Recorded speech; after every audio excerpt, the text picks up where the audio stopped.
Okay, we have here today Angat Pilipinas OFW Advocate of the Year, Armand Venco Felipe, and he's here to share his experience as a financial literacy advocate for OFWs. He's currently an OFW himself from UAE, and he's here to answer your questions on how to go from spender to investor as an OFW. So, welcome Armand. Thank you for joining us. Thank you for inviting me, Now, Alan. could you share something about yourself para naman makilala ka rin ng mga viewers natin? So, a little background from me. I'm an OFW, overseas Filipino worker for about 9.5 years sa United Arab Emirates. I'm working in Dubai as a CAD designer. I've been working on the same company for the past 9.5 years. So, may loyalty award na ako doon. Okay. I'm serving sa Light of Jesus, the Feast, sa Music Ministry Head. And I'm also the advocate, volunteer coordinator for True Rich Club UAE. Sa, True Rich Club, kami yung nagtuturo ngayon sa mga nasa UAE, primarily, ang target namin. Okay. Sige, so ilang taon ka nung pumunta ka ng UAE? I was 20, hirap tanong Nag-abroad ako when I was 25. 25. So, 25. I worked here ng mga 2 years sa Philippines, sa Ortigas. I see. So, Then, what made you decide to go abroad? maliit ang sweldo. Sa totoo lang. Very, kumbaga, in layman's terms, talagang umiikot lang yung sweldo. Pagdating ako saan, wala na. Tapos, pasok ka na. And, back and forth ako sa Bulacan to Ortigas every day. So, apart from the money, yung pagod sa paglabas, which is very tiring talaga. So, I decided to go abroad. And thank God, after 1 month, then nakuha ko yung trabaho ko, kung ano yung work ko ngayon. Good. Then, so nung dumating ka naman sa abroad, no, may difficulties ka ba na encounter, like personally or financially? Syempre maninibago ka, syempre nabanggit mo mas maliit ang sahod dito, syempre doon lumaki yung sahod mo, di ba? Although you're away from your family, what were yung adjustments na you need to go through as an OFW? Adjustment would be, I became more independent sa lahat. Siyempre, ikaw lahat. Maglalaba, magluluto. Ikaw lahat. Ikaw magsasampay. Ikaw magka-plancha. Then you will meet different people. Na hindi siya nakasanayan mo sa Philippines na napakadami mong friends, di ba? Pero it's different sa abroad. It's much different. It's always, pagbaguhan ka dun, you can only depend on yourself or kung may kilala ka talaga or kamag-anak, which is much better. Right. So, then I worked there for 9.5 years. Actually, I started sa pag-invest to about 2.5 years pa lang. And before that, yung mga problems that I've encountered financially naman is, a typical Filipino OFW, common notion, utang, nautangan, naungutang, then wala natitira sa sweldo kahit malaki yung sweldo. Then it came to the point na parang kami ni second generation of OFW.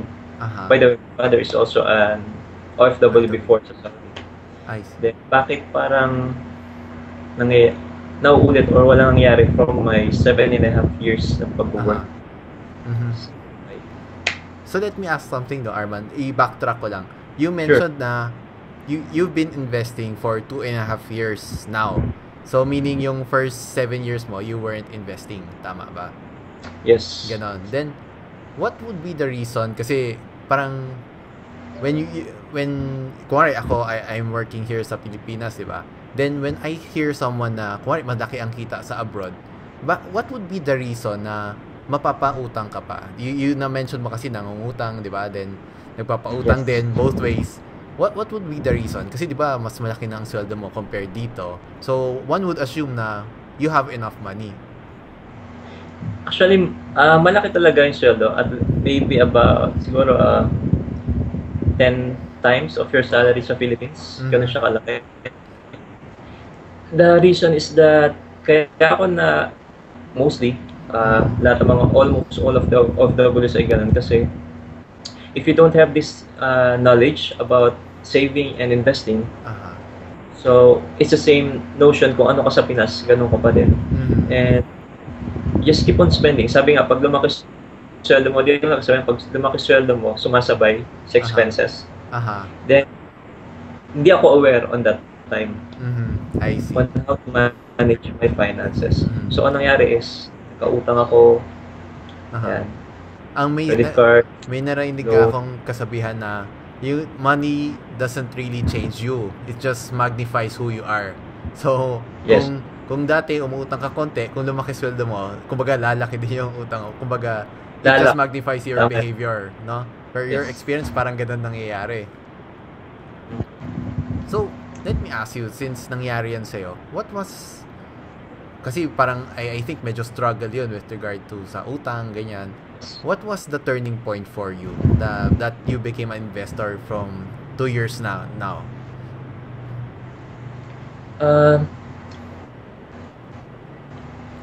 It came to the point na yung sa sobrang utang mo, parang hindi ka na makatulog. Okay. Like mabigat. Mm. And and then it was also the same year, about 2.5 years that I am attending the feast. I see. And the main reason, the one that inspired me to change my mindset about my finance is when Brother Bo Sanchez talk about Happy Holy Healthy Money. Kung saan it gives me the inspiration na not to be an OFW forever. I must do something while I am working as an OFW. So from there, nagbasa ako, nag-aaral, matin ng seminar, nagbasa ng vlogs, ng mga video vlogs, and from then on, paunti-unti, I start paying my debts. Meron akong focus na I need to invest at hindi na ako magtagal for another 9.5 years as an OFW dito sa UAE. Tama. So, lumalabas dyan, it came from a talk, di ba? Like, from Brother Bo, you attend. Parang hindi naman siya isang biglaan di ba? Like, when you heard that talk, unti-unti din, nag-aral ka, nagbasa-basa ka, nag-attend kang seminar. Kumbaga, I just want to share din with people watching this na hindi siya bigla-bigla mangyari. Di ba? The fact that you're watching this, it means na interested ka baguhin yung situation mo. And this could be a first step. Di ba? And you need to decide, yeah. Right. Decide talaga. May sinasabi nga dapat na ang thinking mo is not, wag dapat bahala na. Dapat ako bahala, di ba? It should be action driven no? Hindi nakaasa sa iba. So you mentioned, di ba, you read books, attended seminar. Could you like share maybe some of the books that you read? Baka ito yung mga isa sa mga pwedeng una gawin ng mga OFWs na nanonood sa atin. Yes. The very first books na binasa ko before, yung pinakamadali for anyone who will start is for an inspirational book. I've started reading My Made Invest, which alam mo. And the second sort of like a technical book that I've read is 5 No-Nonsense Personal Finance by Randall Johnson. No? So just to review, you started with My Made Invest in the Stock Market by Bo Sanchez. The next is yung the No-Nonsense Personal Finance by Mr. Randall Johnson. No? Okay. So these are very basic books that talagang very basic in layman's term na maintindihan mo, which is very very nice read talaga. Good start na. A good place to start for. Are these books available sa abroad? Did you get it abroad or sa Pinas? Since I'm a member of the Roodrich Club, I've got it for free. Right. And when Randall made like a seminar tour sa Dubai, then that was the time that I was able to buy one of his Okay. books. Sige. Pero wala pang available, I think, online. Okay. Sige. Then, we'll send the link to sa mga website na pwede nilang ma-avail yung books Yes. if there's a way for them to get it. Then, so, let's jump ahead to mga reader questions na sinend sa akin, no? One of the most popular questions talaga, no? Like, yung mga taong gusto mag-change ng path nila, like, kaya sila nagtanong is, what's the first step in investing in stocks? Yun yung madalas na tanongin. So, where do I start? What's the first step? For you, what would you advise? Kung someone na maybe nasa debt din ngayon, nasa utang, or someone na may savings pero gusto mag-start ng stocks pero hindi alam paano magsisimula, what would be your advice? Before you invest, as what I've learned from Randall and Aya is, kung may utang ka pa, then try to make some move on or another cash flow to pay for it before you start investing. Okay, good. Para sa mga may utang naman yan. But doon naman sa mga may budget na, okay na yung finances nila, then the very first step is just to learn first. Sabi nga ni Aya Laraya, palagi pa sa isip ko, aral mo na bago invest. Right. And it's always the first to have the foundation of learning of stock market investing. And from then on, ma-assess mo na yung sarili mo. After you learn, kung risk-averse ka ba, moderate, or conservative, if you're able to assess kung ano ka, then start learning more about kung ano ka talaga, kung ano talaga yung gusto mo on how to invest in the stock market. Okay. Then, when you mentioned earlier na about debt, eliminating debt, personally, Yes. when you were talking about debt, is it credit card debt ba ito yung binabanggit mo? Or is it Yes. another kind of debt? More of credit card?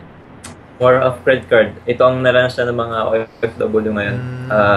Credit card debt. And loans. Loans. Is this credit card? Marami nakukulong sa loans Oh. sa UAE. Is it yung credit card ba that's locally, sa UAE nyo nakukuha o bit-bit nyo ito galing sa Pinas? Sa UAE. UAE. So, dyan nyo nakukuha yung card. Kasi medyo maluwag sila sa pagbibigay ng credit cards. And people think if you're not into personal finance na, wow, ang dami kong cards, ang dami kong pera. So yun ang think Right. ko before that I have these multiple flash cards na, wow, may cards ako. Kasi yun nangyari. At today, hindi pala maganda. kasi may thinking na pag maraming nag-aalok sa akin ng card, ibig sabihin marami akong pera, I'm important. Parang ganyan di ba? Parang it's psychological So, it gives you more power. Dami naman ng wallet mo, nakapila. Right. So, number one for you, which is proper, di ba? Dapat unahing bayaran ang debt. Kasi, sa totoo lang, kung ano man kita mo sa stock market, makakain din niya ng utang mo kung may utang ka pa, di ba? Sa interest pa lang So, better, it's like investing, yung timba mo may butas So, kada pasok mo may lumalabas din, di ba? So, parang nagpapagod ka lang. Tama. Tapos sabi lang na may stocks ka. Tama. May nagtatanong sa akin yan, which is it okay to take out debt to invest in stocks, which is not advisable. No, so if ever you still have debt, first step is to pay off that first, no? Yes. Then nabanggit nga ni Arman na you should educate yourself, which is nabanggit niya, may a couple of books siyang nabanggit, which is My Maid Invest in the Stock Market by Brother Bo Sanchez and No Nonsense Personal Finance by Randall Johnson. So that's a couple of the steps you could take first, no, when you want to invest in stocks. Actually, hindi siya related sa stocks It's really yung notion kasi na gusto mag-invest, na unahan yung may mga dapat kang gawin bago mag-invest So, ito yung mga sinishare ni Arman, which is pay off your debt first and educate yourself. Then, next is, now that sabihin natin na-educate na sila, basics, nabasa nila yung books, how difficult is it to start investing in stocks? Sabihin natin yung normal layman, hindi naman marunong tumingin ng charts, di ba? Yung mga economic news, minsan hindi naman kaya ng brain power natin yung ganyan di ba? Pero as a layman, how difficult is it to start investing in stocks? Actually, the way I learned it in the True Leaders Club way, Mm-hmm. it's as easy as ABC. Okay. It's not how difficult it's like how easy it is to invest in the stock market. Okay. Kumbaga, hindi lang talaga alam ng mga tao na nasa harapan natin before we were born na may stock market na. At hindi lang talaga natin alam. And True Leaders Club helps me na it's as easy as ABC. To learn it, it's easy, but to go through it when you are invest literally na is doon na nagkakaroon ng konting pag pumasok na yung emotions, Right. then mapasok ang difficulty ng isang tao. He cannot assess from himself na kung trader ba siya or long-term investor. So pag pumasok na emotions, yan, doon nagkakaroon ng konting difficulty. To learn it, as for the basic of stock market investing, it's very easy. Right. Kumbaga, kung aalamin yung knowledge, maraming makakaturo sa'yo. Yung actual execution, yun yung doon ka matitest talaga, no? Yes. For yung kung bagay ka ba talaga sa stocks or not. Which is, ang madaming perception ng stocks is trading. Yung kumbaga, tutok na tutok sa stocks, diba? Kada galaw, parang na-stress sila. Which is not really something na na-advise if kumari may trabaho ka namang ginagawa talaga, no? Hindi ka naman full-time investor. Which is, ang mas advisable talaga is to do it long-term, no? And which is in your case, in my case as well, we got mentors in Brother Bo and the True Leaders Club, diba? One more question na related dito sa difficulties, how much time does it take for you to invest in stocks? Actually, ngayon kasi marami na. What's good is that meron ng mga free seminars. It's either through blogs like your course, stock market course, ni Sir Alan.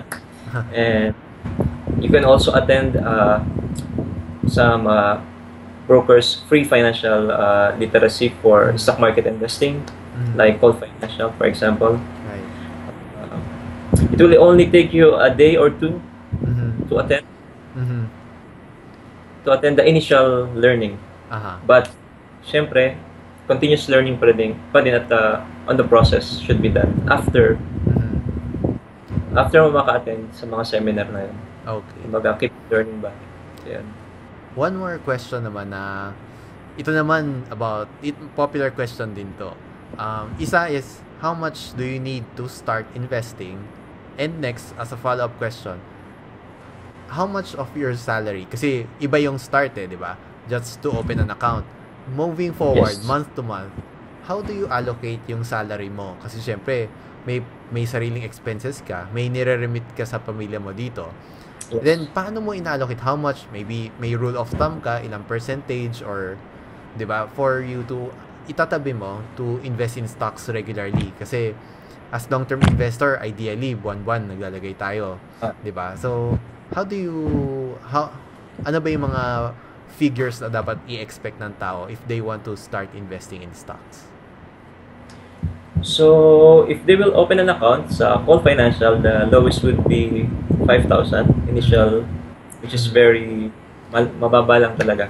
Ang kailangan initial capital for investment.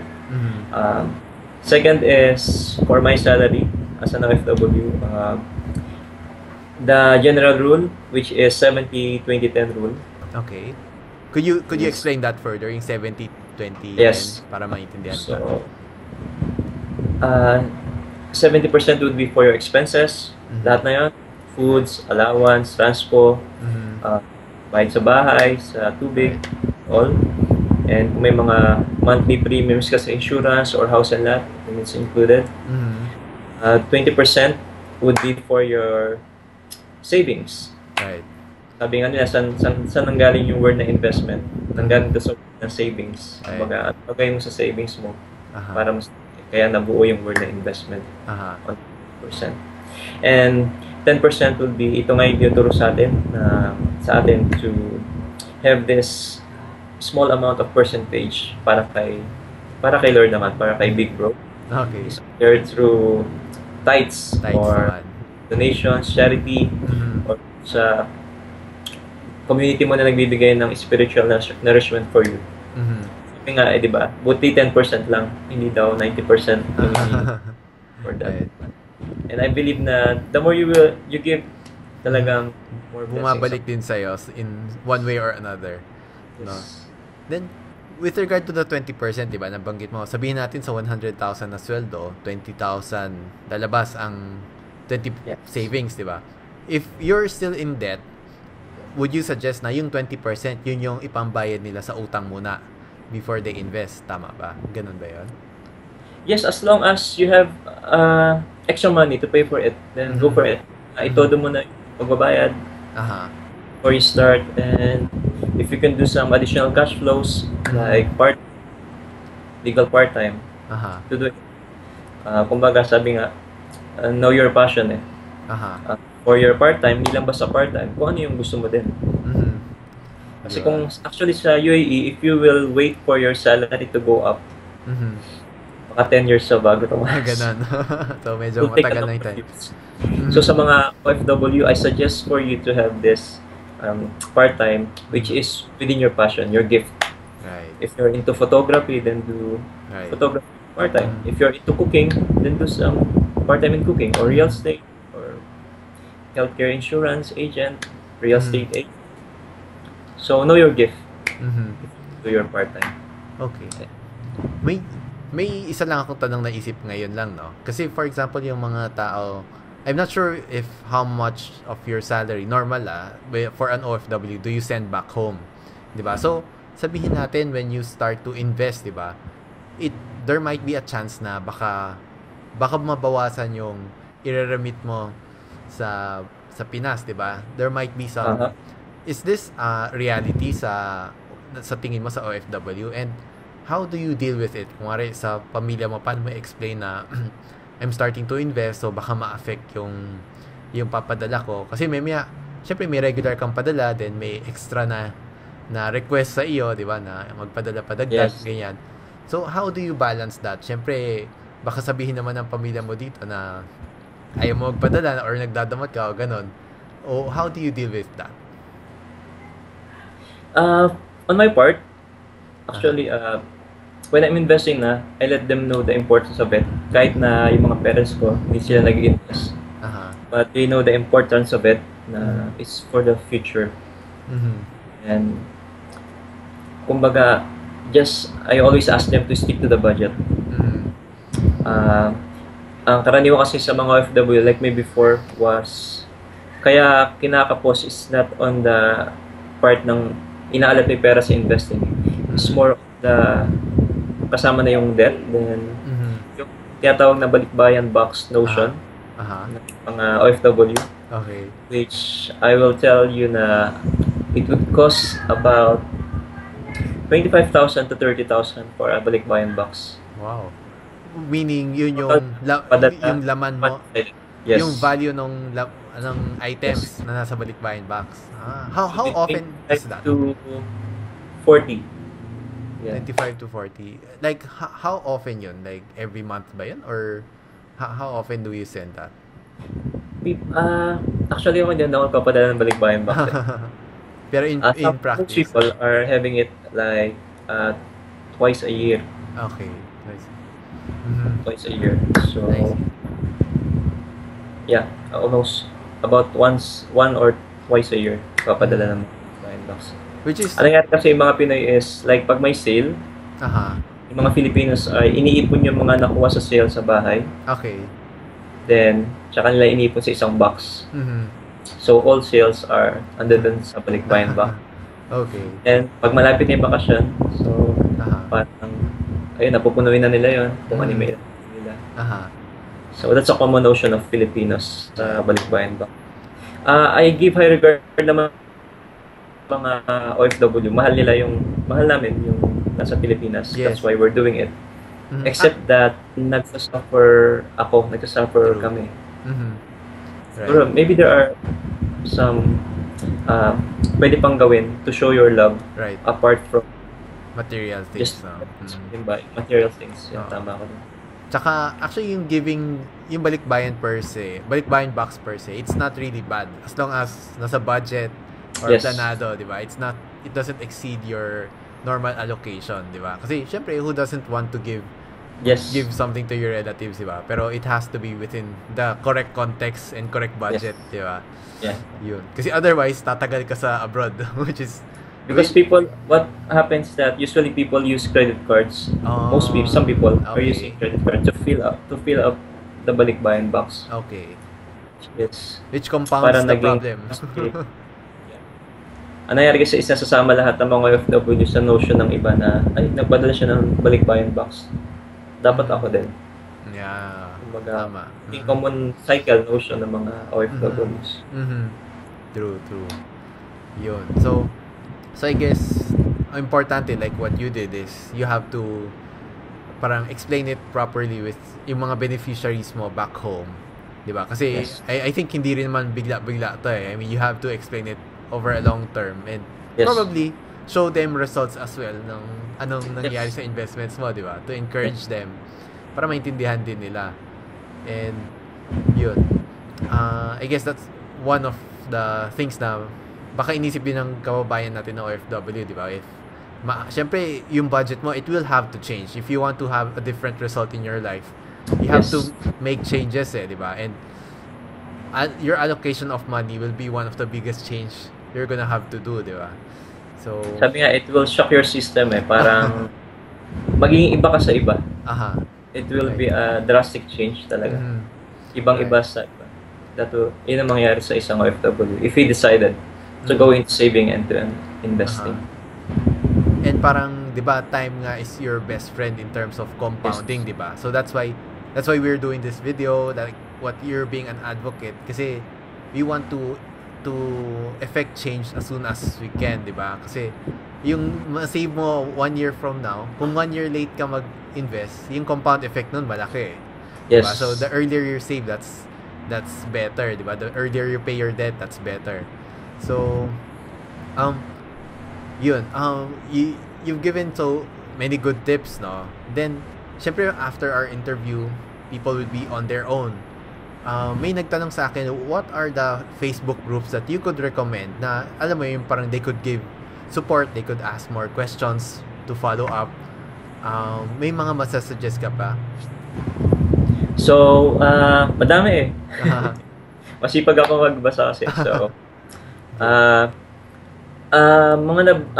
what I would suggest sa mga Facebook pages and mga blog sites is, for example, number 1, yung mga True Rich Club website and blogs. So, isa na dyan si Sir Alan. So, ang True Rich Club blog, which is, matagal ko na siya nakita. Actually, you're my inspiration also when we've started teaching. Thank you. So, True Rich Club blog, we have this, sa mga UAE-based naman also, you can have Money Talks UAE. Okay. So, it's a group of associate financial planners sa UAE. Is this a Facebook group din? Yes, it's a Facebook group also. Okay. So, we have True Rich Club UAE also. So, we're celebrating our first year sa May 22. Congrats. Salamat. And for those who's into like trading naman, you can have Stock Smart UAE. And Top UAE, Traders Apprentice Pilipinas UAE. Okay. So for mga blogs naman, there's a lot.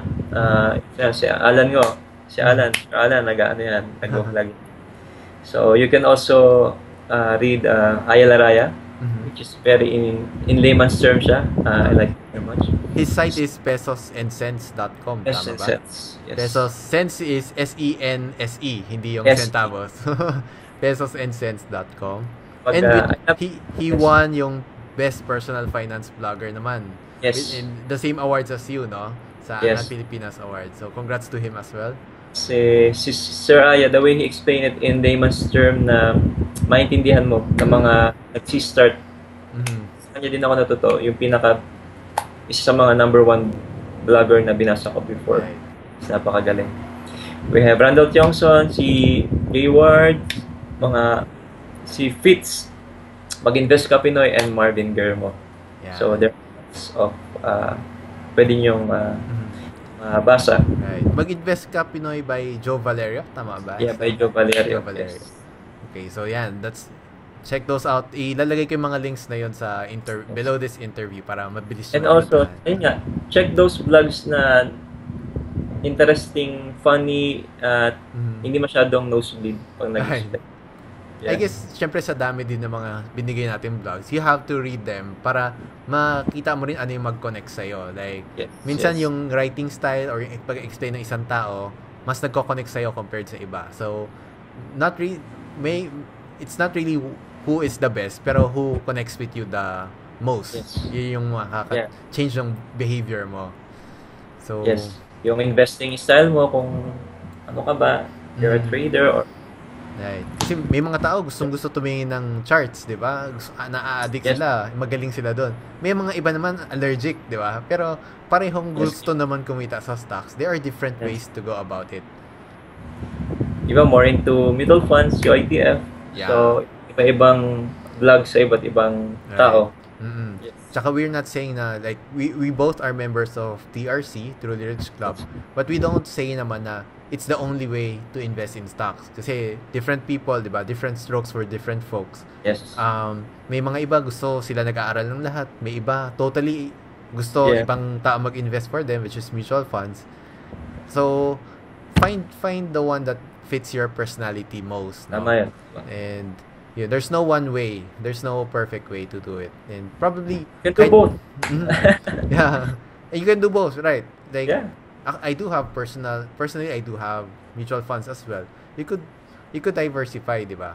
And don't limit yourself to one. And pero although syempre if you have good results in one, please feel free to share that as well. Kasi may mga taong mali mo hinihintay lang na may magtumulong sa kanila, di ba? Like what you're doing with sa UAE. My one of my best friends is also based in UAE, sa Dubai naman siya. And yun na we exchange ideas then eventually nag-join din siya ng TRC. Pero it wasn't like I convinced him to join. It was a long process na siya din naka-realize along the way. And yun, member na rin siya for quite some time. But he also invests in other things like forex, properties, yan. So don't stop kumbaga learning, no? Like especially syempre I have also some experience working with OFW because dati sa bank ako. Ang hawak ko is OFW before. And yun, minsan may sub stories, minsan yung beneficiaries may darating, minsan may problem ganyan or difficulties with opening an account. So financial literacy is one of the best ways to combat yung difficulties. Syempre nagsasacrifice ka na, nagtrabaho ka sa abroad, parang you owe it to yourself as an OFW to shorten the time you need to be abroad, diba? And establish your roots back here. Ang nangyari kasi ngayon na most OFW, there are about 700,000 OFWs sa UAE. Right. And most of them are like parang just enjoying being an OFW pero nakakalimutan yung plan B, which is yung future pag-i-invest. So yun ang ginagawa namin, just to give a little push for them to invest. True.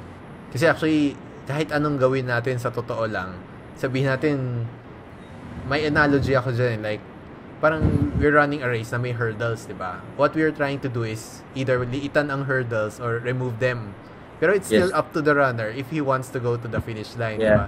So we could educate or share stories, pero kung nasa tao yan kung gusto talaga nila gawin or not. So if you're watching this, chances are ikaw yung taong gusto tapusin ang race. So the decision is still yours. Right. If you want to change, then make a one step to change it. You could reach out to, go ahead please.